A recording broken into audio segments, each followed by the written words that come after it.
تو انہوں نے پوچھا آپ نے کھڑی کیوں کی؟ کہنے لگے میرے جو ہے نا وہ کلاس سبق کا وقت تھا، کلاس کا وقت تھا، تو میں نے اس لیے گاڑی یہاں کھڑی کر دی۔ اور انہوں نے یہ کہا کہ میں اپنی گاڑی پارکنگ میں مجھ سے غلطی ہوئی، تو انہوں نے ان کو کہا کوئی بات نہیں، آپ جو ہے نا اہتمام کے ساتھ گئے ہیں، کوئی بات نہیں۔ اس طرح کی وہ پابندی سے جو ہے نا وہ اپنے اسباق کو لیتے تھے، طالب علموں کے ساتھ اس طرح کا رویہ تھا۔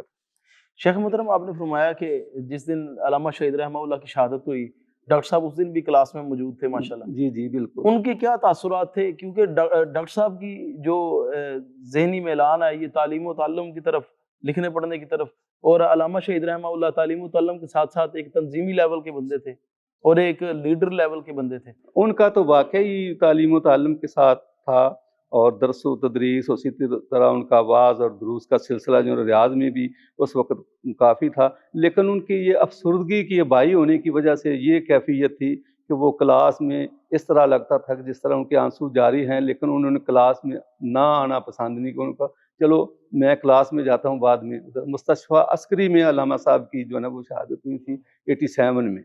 صحیح۔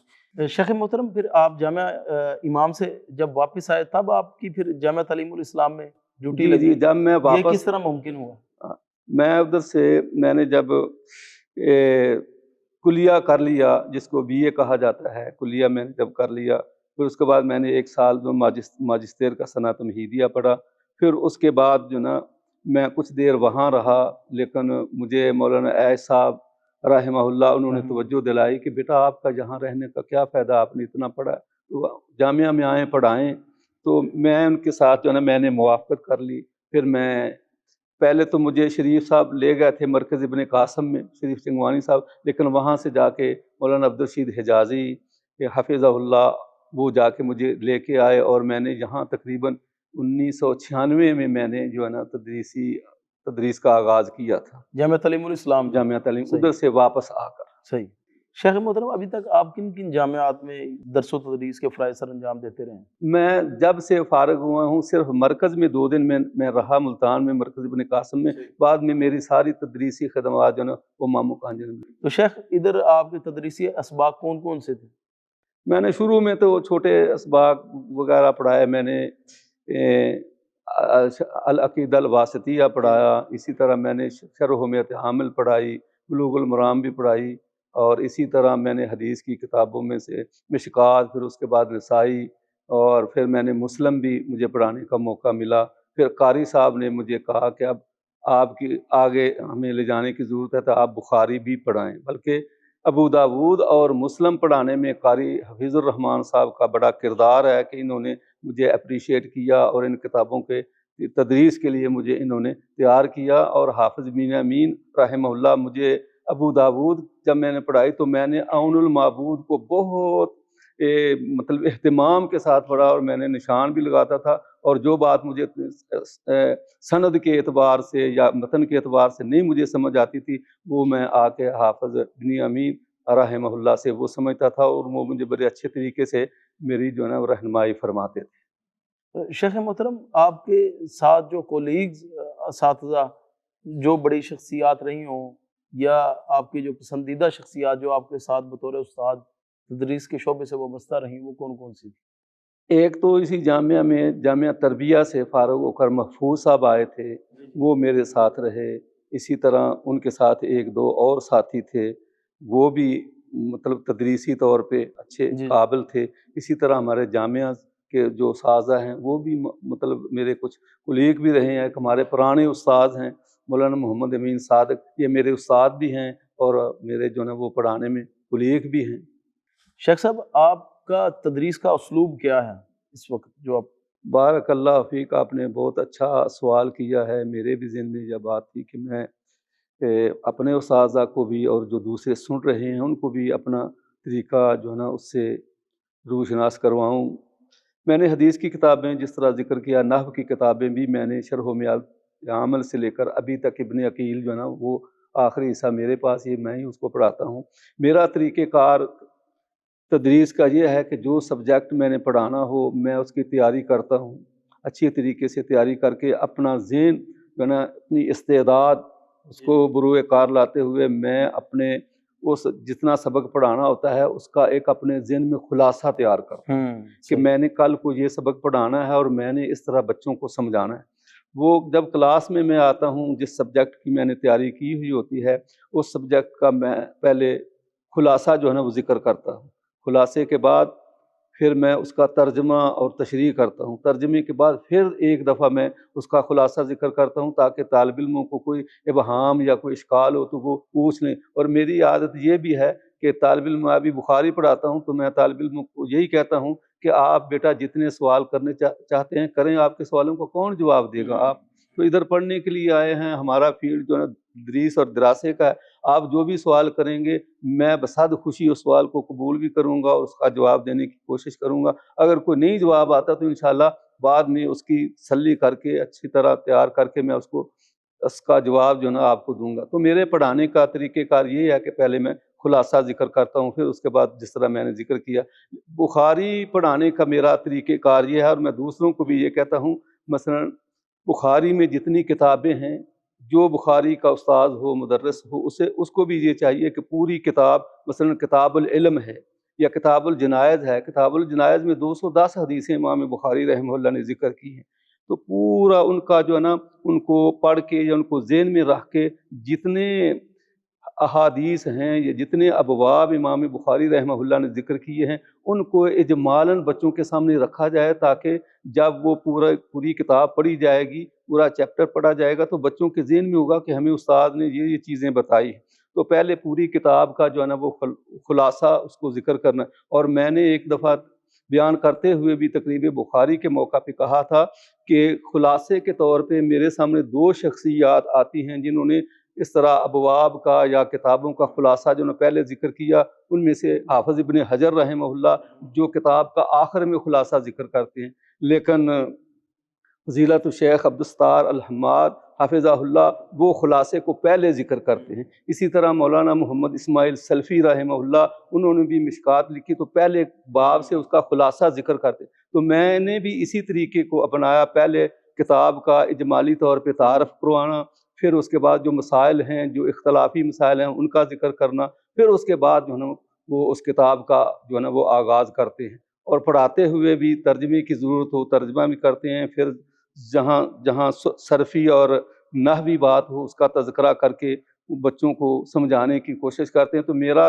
دوسرے اساتذہ سے بھی، مشائخ سے بھی یہی درخواست ہے کہ کتاب بخاری پڑھانے سے پہلے کم از کم پورے جو ہے نا کتاب کا باب کا احاطہ جو ہے نا وہ اس کا خلاصہ ذکر کیا جائے، تاکہ طالب علموں کو پڑھنے میں آسانی رہے اور استاد جو ہے نا وہ ایسی عادت پڑ جائے تاکہ تدریسی طور پہ اس کو آسانی ہو، مشکل نہ ہو۔ شیخ محترم، خلاصہ شروع میں بیان کرنے کی وجہ سے پھر طلباء کی دلچسپی بھی بڑھ جاتی ہوگی۔ ہاں بالکل دلچسپی بڑھتی ہے، اور وہ کہتے ہیں استاد جی آپ نے یہ ذکر کیا تھا، یہ کس طرح ہے؟ بالکل دلچسپی میں اضافہ ہوتا ہے۔ اللہ تعالیٰ آپ کو خوش رکھے، بہت اچھی بات۔ بالکل۔